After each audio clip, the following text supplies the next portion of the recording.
started. This is applying for a grant at VCU. It's part of the Advance Your Research series from VCU Libraries. Today we're going to have a panel of folks from across the university here to answer some questions about applying for grants. Just as we're getting started and you're thinking about how you want to participate, you are able to unmute and ask questions at any time. We really hope that this is an interactive session. If you prefer, you can put your questions into the chat. I'm happy to read those and go from there. But to get us started today, we have with us from the Writing Center, Brian McTague. Brian, not 100% on your last name and how to pronounce it. Yes. McTague. Perfect. Okay, so we've got Brian from the Writing Center, from the National Scholarship Office. We have Meredith Sisson. Meredith, did I get that right? Yes. Okay, from OBPRI, we have Josh Hahn, and representing VCU Libraries, we have Bettina Peacemaker. I am Stacy Wall. I'm the liaison to the Basic Sciences for the Health Sciences Library. And so let's go ahead and get started. I'm going to stop sharing this so we can spend our time looking at each other and not at the gorgeous slide that we have going on. And then I need to get back to my questions. So just give me a minute. Well, while I'm looking for my questions to get started, let's see. The first question was an easy one, and it was just, how do y'all work with grants? What does your office do for grant writing and grantsmanship? For the Writing Center, we mostly will focus on any kind of narrative portion of an application for a grant. There might be a short personal statement, or more likely there will be a statement of intent on how you, what your proposal is about. And we go through different techniques and tools that students can use to successfully complete those portions. Excellent. So before we go into how the offices support, let's take a step back and say, what do we mean when we say grants, funding, and sponsored research? What are we talking about here? Okay.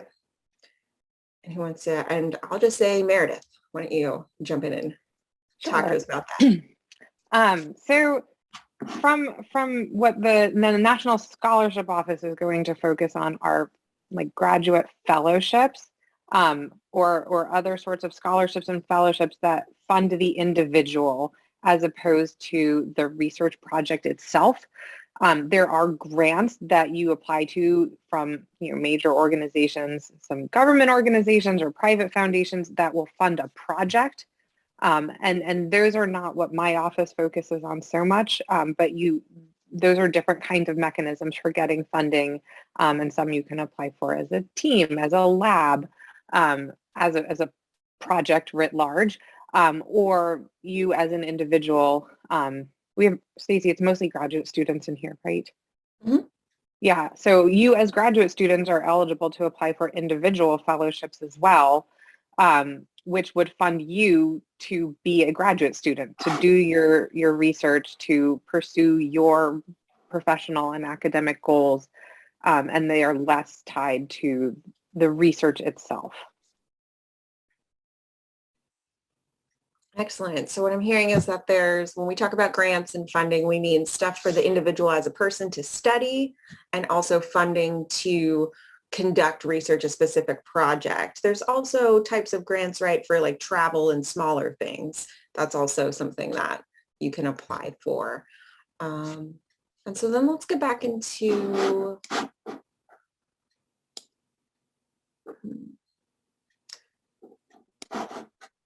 all right.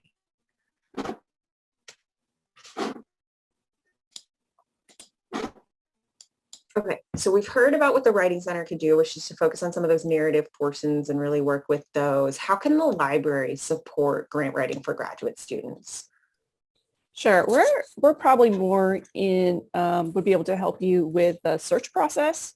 So we have a number of resources. One big one is called Pivot, which is a big database with a lot of funding opportunities of all types, so everything we just talked about, plus maybe some more that we didn't specifically mention, and also for all types of entities, whether that's an individual or a group, and then crossing all subject areas. So that's something that the librarians can work with you to talk about a strategy, how to actually search it, and maybe also talk about a few other resources.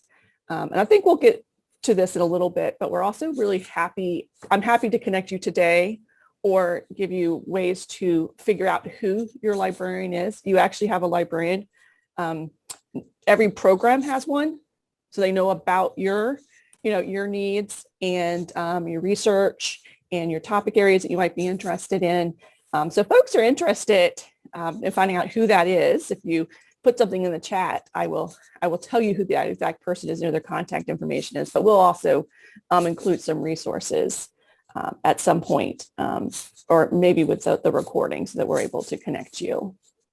Excellent. So I'm sort of starting to hear a story come together where like the library can help you find opportunities. They have a person that knows your specific background who can work with you to determine what's good and what's a good opportunity, what's good literature, and all of these things. And the Writing Center and the National Scholarship Office can work with you to look at the narrative of those applications from a like stylistic point and a like presenting your best self point. We've got some questions in the chat. Ones that's I think Bettina can answer. So there's a question as far as fellowships for graduate students. There's a lot of opportunities for students who are not yet on the PhD track. And so Latoya is interested in applying for fellowships this summer. Are there options for students who are interested in being funded but are not yet pursuing a PhD? I can take that. Yes, there are. There are a lot more that open up once you are in the dissertation phase of a doctoral program, but there are definitely opportunities for master's students and for students who have finished master's programs. Timing is going to be everything. So in Latoya's question, she mentioned this summer, and I think, Stacy, this is something you wanted to get to later, but a lot of these opportunities you need to apply for upwards of 10 to 12 months in advance. Some are not quite that long, but a lot of them are, and they are going to have an application, for Fulbright, for example, is one that you as a master's student or an alum of a master's program could apply for. It's an award to go abroad for an academic year. Applications are due in October for grants that are funded starting the following September. So that's a full 11-month preamble to your grant funding. And so you just want to be looking out for opportunities way in advance. But the short answer is yes, there are opportunities for master's students and alumni of graduate programs. Excellent. And so as a follow-up to that, if you're interested in something, but you realize that you are past the ideal window to start looking at that with like continuing a continuity in your education, is there a way to deal with that gap? Like, is that gap okay? Yeah. It's very individual. I think for something like Fulbright, a gap is not going to affect your eligibility or even your competitiveness. But if you are looking for continuity, that's something to keep in mind. If that gap is okay with you, it's okay with me. Okay. So we've got a question in the chat about opportunities for international students who are not U.S. citizens or permanent residents. And so Bettina, I think that there may be a way to search for that in Pivot. There is. So you can definitely narrow your search by your exact status. Mm-hmm. Right. I think the tricky thing is to remember when you're searching something like Pivot, it is usually searching for something occurring in the record.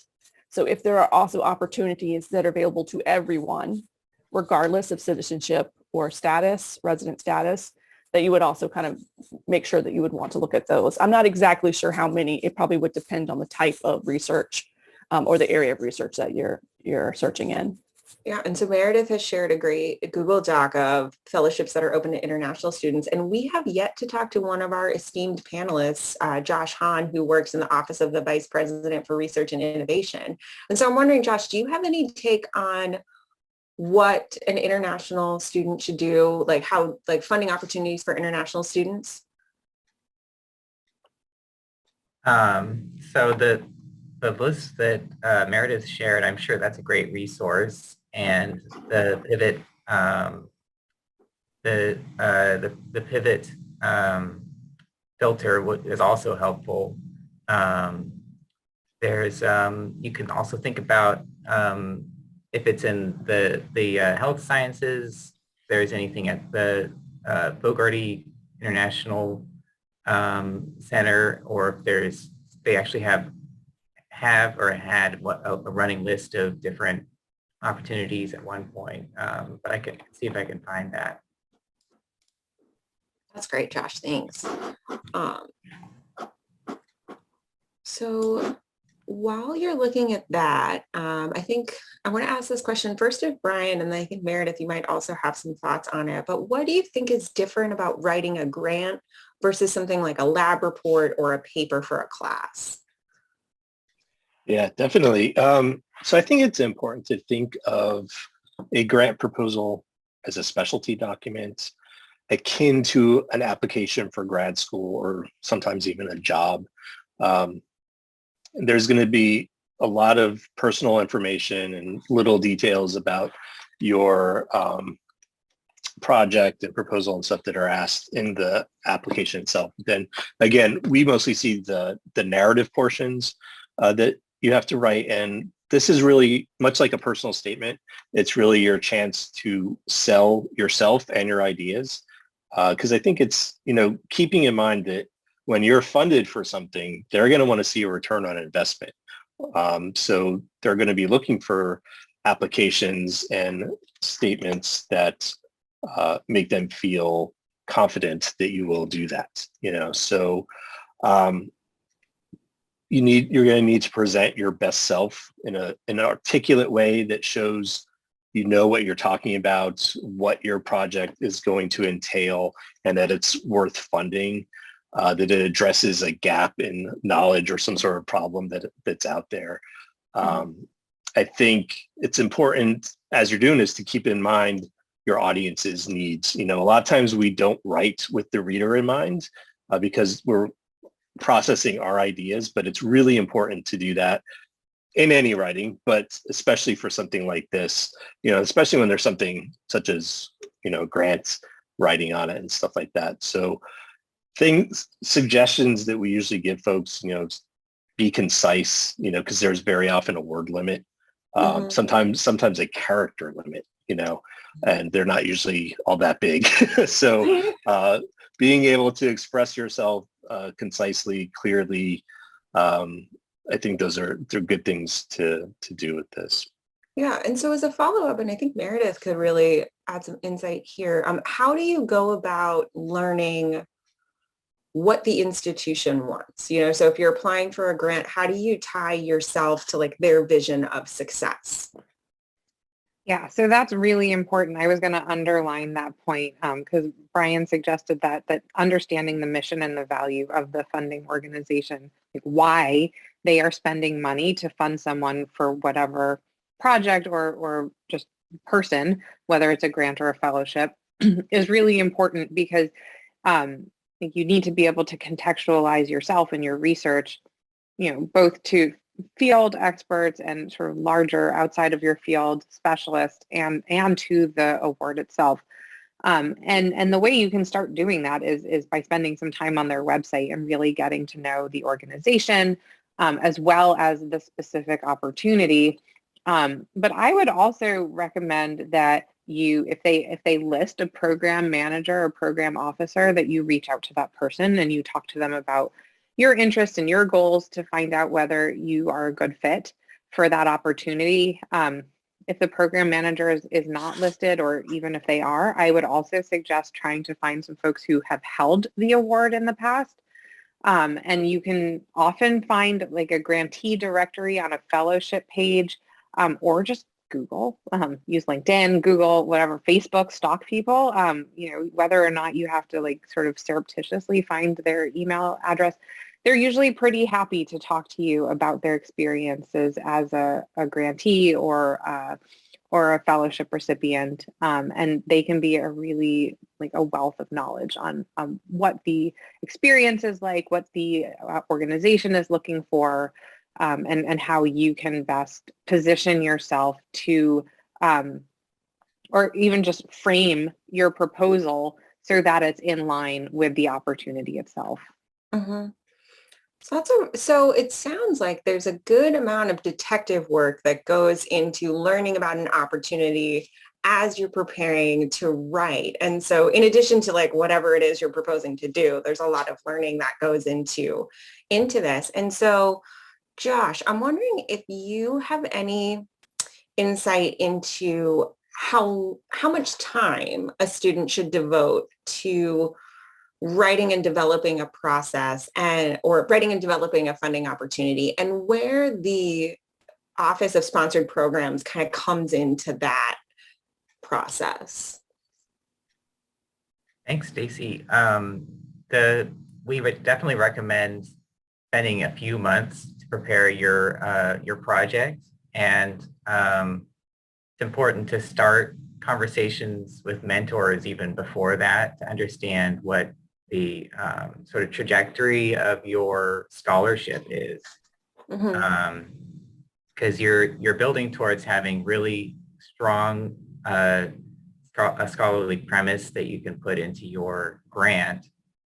And but if you're all grad students already, you're already working on that. So when you're actually going to write your grant, you're thinking about a few months in advance to start to look at it. And it's sort of like writing a very elongated paper, or it's in terms of difficulty. And then in terms of actually submitting the grant, that's where both your department and your school and also my colleagues in the Office of Sponsored Programs will be involved. And so here in the Office of Research and Innovation, our role is really to ensure that all the grants that get submitted on behalf of VCU are compliant with all of VCU's policies and the applicable agencies' policies and laws. And so that is sort of the job of our office.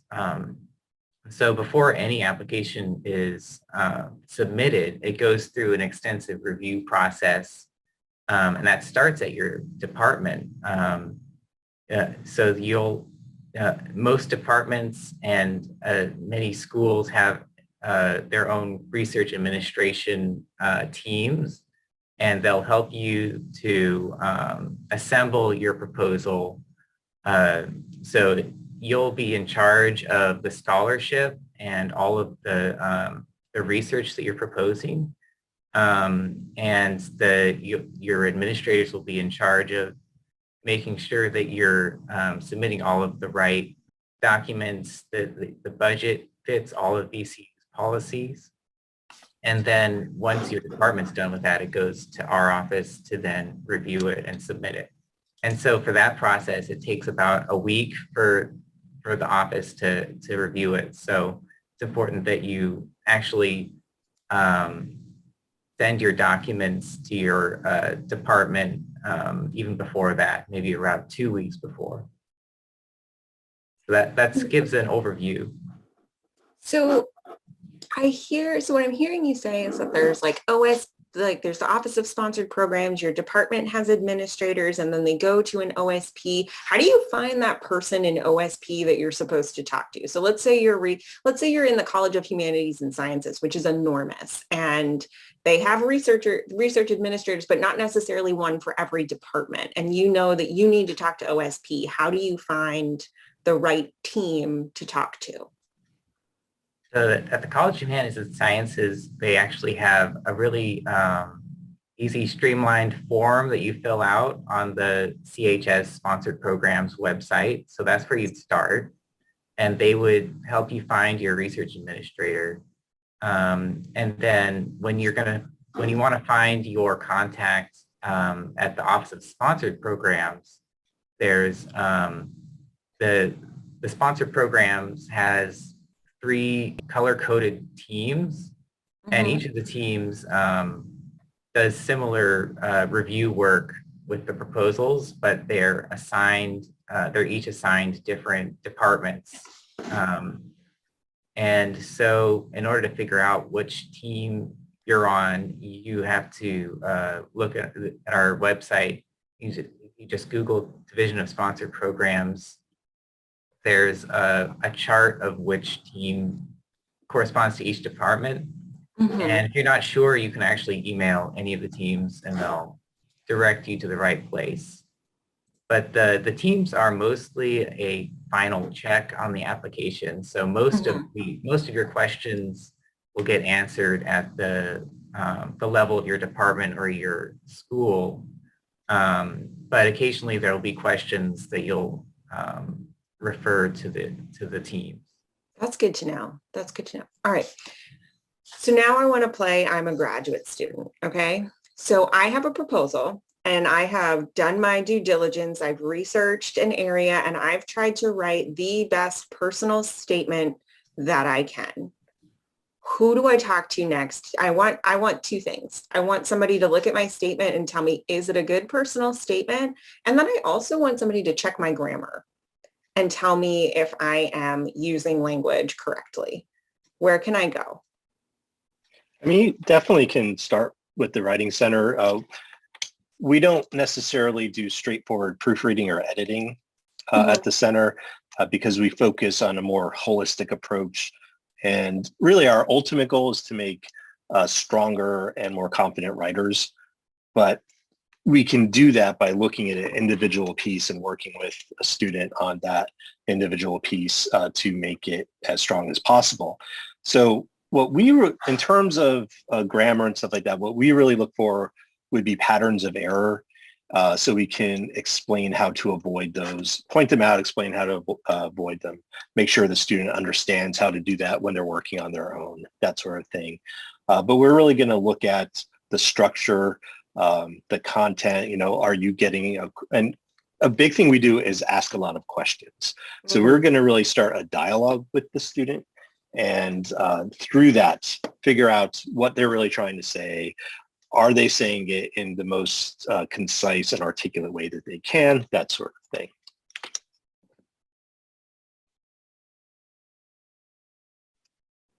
You could also come to the National Scholarship Office. I think that Writing Center tutors and myself and my colleague, Jeff Wing, we will overlap in some ways. We do focus on fellowship applications as like our whole shtick. So it is what we do all the time. And, even if we're not advertising an award, you are more than welcome to bring your statements to us. We work with students across all disciplines and I'll be, perfectly straightforward. I'm an art historian by training. And if you're in engineering, I probably have no idea what you're actually researching. But sometimes that's really helpful because I can tell you if you are convincing someone who's not necessarily in your subspecialty, which for most awards is going to be really important that you be able to speak beyond people like in your lab or in your specific discipline. I know what makes for a good statement structure-wise. I know how to help you align your goals and experiences with the mission and values of the funding organization. I don't usually do grammar and proofreading in that way. I'll usually say, find a friend who can read this out loud to you because you'll hear your mistakes well before you'll see them because you're really, your face is up to the tip of your nose to that digital screen, I guess. I was going to say a piece of paper, but you're probably not working on pieces of paper. But if I've been working with you for a long time and you beg me, maybe I'll do some grammar review for you if I like you a lot. But yeah, I'm not actually sure where on campus you should go if you just want proofreading. I think that like your friends and mentors maybe could be good folks for that. I think that from the They're nodding. really, I'm Oh, sorry, go ahead. No, I was just going to say there really isn't anywhere. There's not an editing center on Mhm. campus, you know, and a lot of times students, especially graduate students, really want that kind of work. And unfortunately, we really have to steer them in the direction of paying someone to do the work. I don't think for documents that are generally as short as these that is necessary. And we probably also can be convinced if we've you know, we suggest students work with the same consultant for a period of time while they're working on a document. And by the end of that, we could probably be convinced, as Meredith has said, to do a little bit of that. But we try to avoid that because we know we're really trying to teach students to be stronger, more confident writers. And that does not happen through editing and proofreading. So. Yeah. So from our nodding heads, I think we're at a consensus of like editing is something that we all have to learn how to do, and that our work networks are great places to be sounding boards for our ideas. And like, can you read this paragraph to me and tell me if it makes sense? Can you just like, you know, I know that from my experience, my lab mates were always my first pass. Whenever I wrote anything that I was like, tell me everything that's wrong with this, and then we'll go from there. I also really like that both of you mentioned that idea of like a repeated consultation and building a relationship to understand what the student wants and how to communicate that in an application. I'm also hearing that that might involve some time. And so when we're thinking back to our time intervals, if we really want to make our best applications, the more time that we can devote to those sort of relational consults where we're learning a skill and learning how to communicate ourselves, that would be a good idea.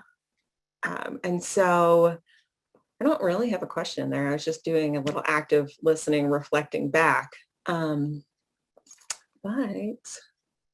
Well, Stacey, I'll take a second while you're thinking about what to say next, is just to let people know that in the library, it is really, really, really easy to make an appointment with your librarian. We have things set up so that it's just, here's the times we're available. Click on and you have a time. They can be online. They can be in person. So, you know, and I think that's probably true of many of our other support units around campus, that it is pretty easy to get an appointment at a convenient time, and then, you know, how much time you need to. Like if you don't need a whole hour, that's fine. we could talk in half an hour, or, you know, whatever increment works for you. Great. And so I'm happy to keep pulling questions out of my brain, but just again, anybody who is in the audience, if you have a question about any type of funding, any type of grants, it could be very specific or very general, please feel free to unmute yourself, interrupt me, ask it in the chat. And so I had a question yesterday in a meeting of medicinal chemistry graduate students. And so this is a very like discipline specific group, and they were really interested in how to find travel award opportunities and then how to be successful in those. Because a repeated comment that we kept hearing was that they'll apply for a travel award, but it's so competitive they won't get it. And so what do you guys think about that type of question? Or how would you answer that?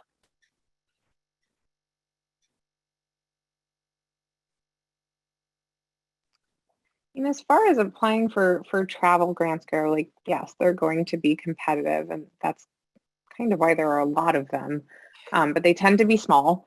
And I think that you want to align yourself and your research with, usually they're for like a conference, or sometimes they're even specific, you know, grants for 4 weeks to spend in an archive. You want to really make your case that you need to be at that conference, that your presentation that you're going to give, or the poster you're going to share, is really perfectly aligned with the goals of the conference, and that, you know, this is an important step for your career because, and really spell that out very explicitly. For grants to go to an archive or to visit a collection, or I mean, I don't actually know if you do this, but to visit another lab even, you want to be extremely explicit about how well aligned you are with that opportunity in terms of your research and your professional development, and what you are going to bring to that experience. So it's essentially like why you and what's the payoff, and make sure that you are explaining. I mean, I can't underline this enough, like extremely explicitly. If you don't say things out loud, if you don't write them on the page, your reviewers are going to fill in the gaps for you, and they're probably not going to do it in the way that you expect them to or you want them to. So you need to draw every conclusion that you want them to walk away with. You need to draw it for them.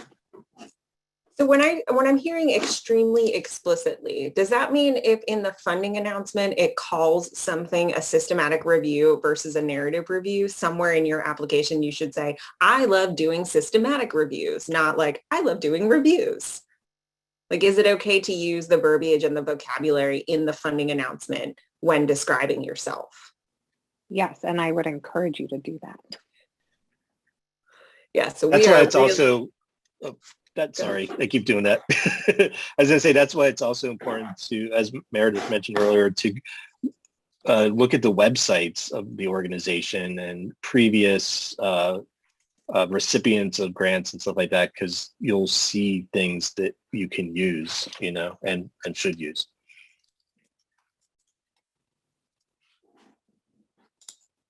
I also want to mention real quick, Meredith mentioned conferences.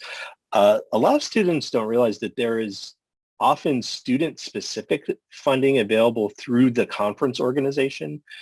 For example, I'm president of the Southeastern Writing Center Association, and we offer specifically travel scholarships to our conference every year. And sometimes we only get 5 or 10 applicants, for 300 attendees. So that's something you can check out. If there's a conference you would like to present at, it would be a good opportunity for you. Check their website. I bet there's probably some sort of travel opportunity, funding opportunity, even if it's small, but every little bit helps. Great. Yeah.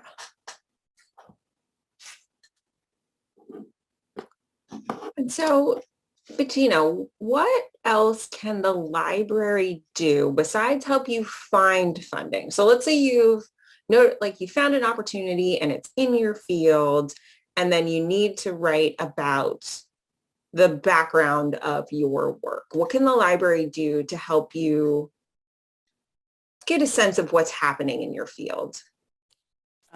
Absolutely. So once again, I will give an advertisement for your librarian. And it might be me, it might be Stacy, right? Whoever it is. It might be Kelsey. Kelsey's on this call too. But they can talk to you about how to build a search strategy or look for, review the literature in your particular area that you're very specific area that you're researching. You may have already a pretty good handle on the resources that you use. But maybe you're looking for something that's a little further outside, right? Or is multidisciplinary or interdisciplinary. And so you might need to try some other resources. You might be looking for things, like that's slightly outside of your normal search, or maybe that's the case. Also these, the same resources that you use to search for articles can also help you find, who else has received funding. They can help you find, information about opportunities as well, sometimes too. So I don't know if that's helpful, but we could pretty much do anything to help you in the area of research, like anything. We'll have something to say about it for sure. Yeah, what I love to say about librarians is that if they're not the right person to talk to, you can't go wrong by trying, because they will usually find you the right person to talk to, because they don't want to leave you with I don't know, that's not my job. Thank you. Yeah, we may be able to help you research some of the organizations outside of a database like Pivot. Like we can go into other resources as well, or make suggestions for way of connecting networks and that type of thing. Yeah, and so Josh, you have a lot of expertise doing like private foundation grants and some of this like federal STEM grant stuff. And so I wanted to ask you about your thoughts on this like innovation concept. Because in a lot of federal grants, you have to write about why your project is innovative. And that's always something as a grad student that I struggled with, because I was like, I don't know, it's what I'm doing. So like, what do you think is meant by like innovation, or like in a health sciences field or in a private context? Like, what does that mean? Yeah, thanks, Stacy. The innovation section, so the NIH has an innovation section explicitly, and in other grants, you're going to be talking about how your research is innovative throughout. But this is a really important question, and what we often say is that something can be conceptually innovative, or it can be technologically, or the method could be innovative. And both of these are ways to argue that your research not only fills a gap in knowledge, but it's going to be moving the field forward in a substantial way. And if it's conceptually innovative, then you're looking at an issue that hasn't been looked at before. There's something that has been unknown for some time, but has been neglected, and now you're filling in that gap in knowledge.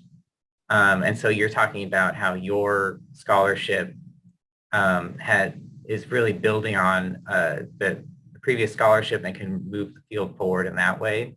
And then you can also talk about how you're using methods that are innovative, or technology that's innovative.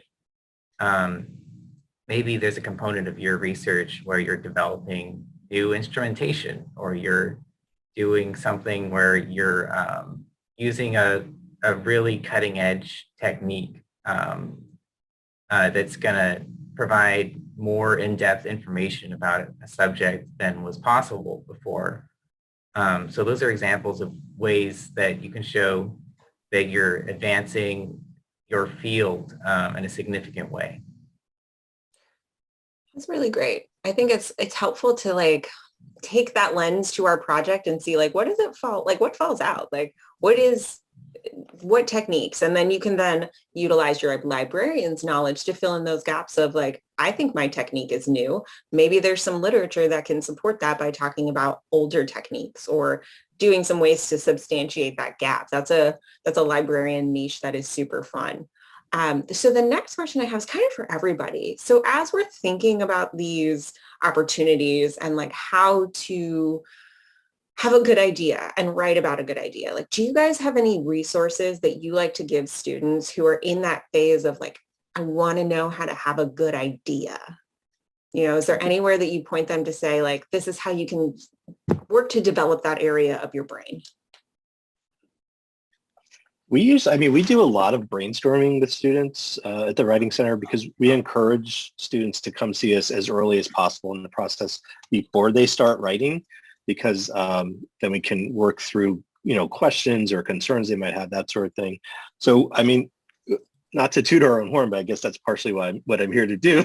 We're a good resource to do that sort of brainstorming. And, Meredith mentioned, not being in the same field as a student or whatever. Most of our consultants are more humanities-based. We do have some science-based ones, but writing centers tend to be English and humanities-based in general.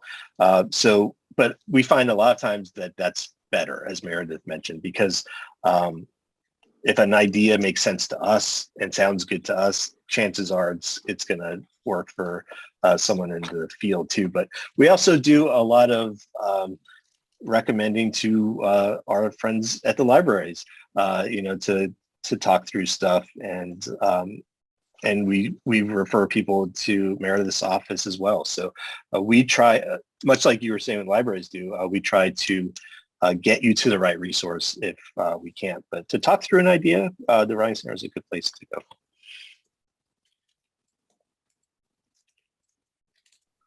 I would add one comment about your idea that you're pursuing would be, particularly in the sciences, to think through it with your mentor, because oftentimes it may be a piece of the research that you're already doing in the lab, And a discussion with your mentor can help clarify, is this something that can spin off and become my own project? Or is this going to continue to be really led by the PI or other folks in the lab? And it's, so as part of your relationship with your mentor that you start to develop your own research practice, and the sorts of things that you would be able to be a lead author on and continue to develop. And so do you think that mentors like it when you come to them with ideas? Like when you're like, I've been thinking about this thing. Is that usually a good conversation, or a mentor's like, bye. What do we think?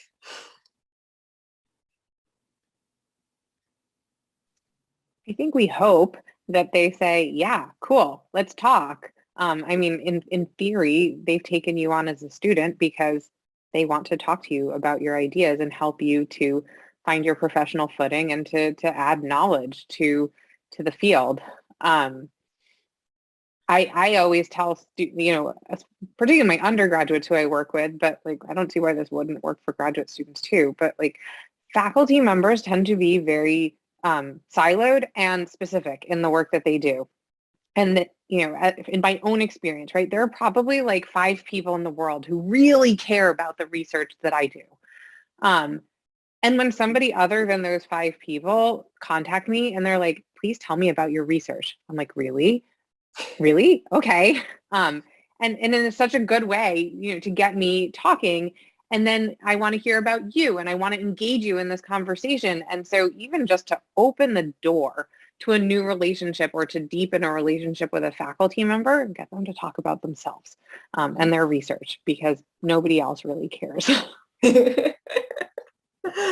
Yeah, I think the building relationship part is so important, especially, look to the future. You're going to have a boss at some point who you're going to have to run your projects by. So this is good practice for that, and probably maybe not as high stakes as when you're in the professional world. Mm-hmm. Yeah, I think it's always it's helpful if you are feeling maybe not the most confident about pursuing an opportunity because you're new in graduate school and you're new to a research area, to remember that it's your PI, it's your PI's goal to help you be successful. And so when you can show interest and initiative in that avenue, more than likely you'll be supported. And if you're not, that's a mentor situation, but also there's tons of other support areas to help you learn things, build skills, all of those wonderful things. Thinking about, I have a question that I wonder if Meredith could shed some light on.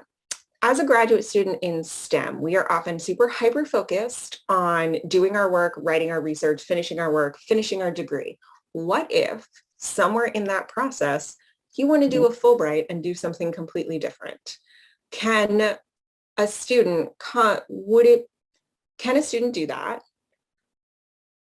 How would they then go about starting that process and then having that conversation with their PI, which is a little bit different from, hey, I want to do this funded opportunity on my research in your lab? Yeah. I mean, I think again, it's going to be a really individual conversation, and that's one that I welcome you to come have with me, if that is you. But I think that,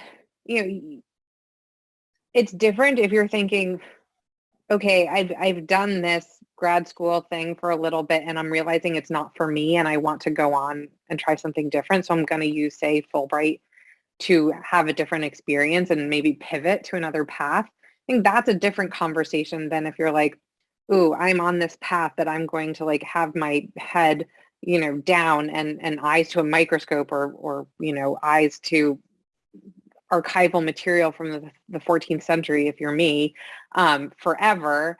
And I really want to do this one thing before I get sucked into that. Like, that's a different conversation. And I don't know that one is easier than the other, but I think that they're both very possible. And my office would certainly encourage you to take either path if that's what your heart was telling you you were needing to do. And I'd also be happy to sort of give advice and counsel on how to talk to your advisor about that. Particularly if you feel like you're going to return to this path, right? That this is just sort of a temporary break, that you need to go do this other thing. You absolutely 100% need to have your advisor or your PI in your corner for that, because you still are relying on them then for your professional development. But even if you're like, you know what, like, screw all this, I'm going and doing something else, which is sort of essentially what I did, right? I got to the end of my PhD and I was like, I don't think I'm going to apply for tenure track jobs. I'm going to go be a fellowships advisor. And I didn't need my advisor's blessing for it, but it was good to have him in my corner, because, he's still a mentor. He's still somebody who was a reference for my job applications and could support me in that process. So, I think, Stacey, I'm not sure that actually answers your question, because I think it's such an individual thing on, like, any given person's situation, but it is absolutely doable. And that's something that I can help with. Yeah, I think that's what I was going for, because I feel like if we're at the stage of figuring out what does funding look like, what are my opportunities, what I really hope that grad students take away from this is that there are folks across the university who can help you find opportunities, learn how to talk to your boss about opportunities, work with the university to make sure your opportunities are submitted correctly, because a worst case scenario is you work really hard to submit something, you don't understand the process, and your application gets denied because there was a mistake in one of your forms. And so that's where I'm like, that's an important aspect. And then also really just how to develop as writers. And so I think that you guys have done a fantastic job showcasing your offices and your areas in those questions. All of my questions were answered, and we have about 10 minutes left, but I wanted to kind of pivot to our audience and just ask you guys, is there anything else that you want to know about applying for grants at VCU and any of these support units? It doesn't have to be specifically about grants, but you've got 5 resources from 5 different university units in the room willing to talk to you about whatever you want. And so does anything jump out as you as like, I definitely needed to know this about the Writing Center or any of the other units? Just picking on Brian a little bit. While you guys are thinking about that, is there anything that our panel, in your roles at the university, any last burning message that you want graduate students to know about applying for grants in your office, not in your office, whatever you want to share? Yes, ma'am. I would like to tell all of you that it's okay to come to my office before you know what you want to apply for, that just like Bettina and other librarians can help you in the search process, we also can help you in the search process. Like, we don't know everything out there under the sun, but we know a lot of the big awards that grad students tend to apply for, and we can help you ideate in that way, both in terms of what to apply for and what's a good fit for you. I also want to say that we have a lot of programming coming out of our office to help students learn how to apply. One being our very creatively titled How to Apply workshop series. And we're in the midst of running one section of it now, but I will be offering another section in May, probably boot camp style. So like 5 mornings for a week or 5 afternoons for a week. And it'll walk you through all of the, like, what do you need to be thinking about? What are the major components of an application? Like, how do you connect the dots to craft your personal narrative? And at the end, you walk away with a at least revised draft of a statement with feedback, both from peers and from myself or my colleague, Jeff Wang. That's something that if you're interested, please let me know, and I'll make sure to get that information to you when it's available. And I also am teaching a class in the graduate school on applying for fellowships. It's too late to apply for it this time, or to sign up for it this time around, that we're halfway through. But next year, look out for it, because it's geared specifically for graduate students writing graduate fellowship applications. And that course number is grad 614, right? Correct.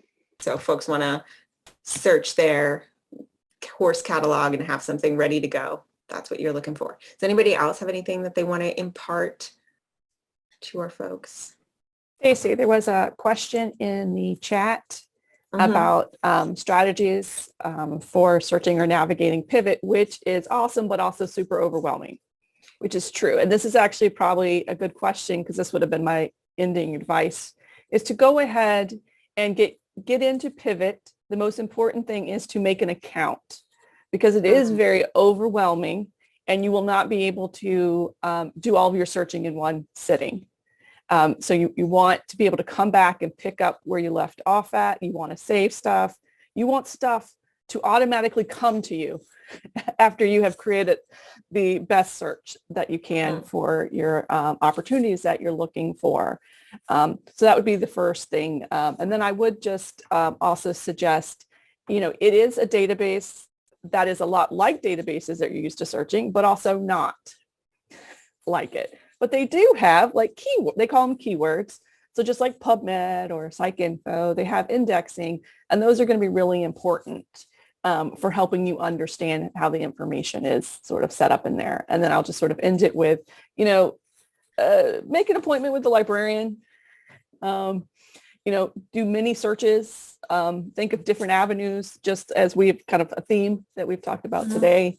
And of course, continue to work with your networks to figure out all the resources that may be available to you. I would say for the Writing Center, our favorite catchphrase is come early and come often. I mentioned we do a lot of brainstorming, so please come see us before you even start to write. A lot of times students will think I have to have a piece of writing to go to the Writing Center, but you don't have to have anything started yet. And again, that's can often be the most beneficial for you. It might save you time even when you actually do sit down to write because you'll have a clearer idea of what you want to talk about, and we can help you outline things and stuff like that. See if we need to suggest you go visit another resource on campus. We also have very extensive hours, so we're probably going to be available at some point when you are. We're open 7 days a week in some capacity. Online is 7 days a week. In person in our main space in the Academic Learning Commons is Monday through Friday, 10 to 6. And then we also are on the health campus in the health sciences library on Sunday afternoons. Excellent. All right. Well, we have had some great chat, little sub conversations happening in the chats about Meredith's course and about the Writing Center specifics. And so I'm so grateful that you guys have asked questions and taken the time to learn. Thank you for joining us today. And what we'll be doing is sending out a follow-up one-pager just with some quick contact information for each of our great speakers today about like, if you want to do something with the Writing Center, this is the best way to get in contact with them. And if you have any other questions or anything that you want to follow up with, we'll be more than happy to talk to you. Keep an eye out for that document that has all of the resources listed. And thank you guys for coming today. And thank you to our speakers for taking the time to really share with us all of the great things that they're doing at VCU to support grant applications for graduate students.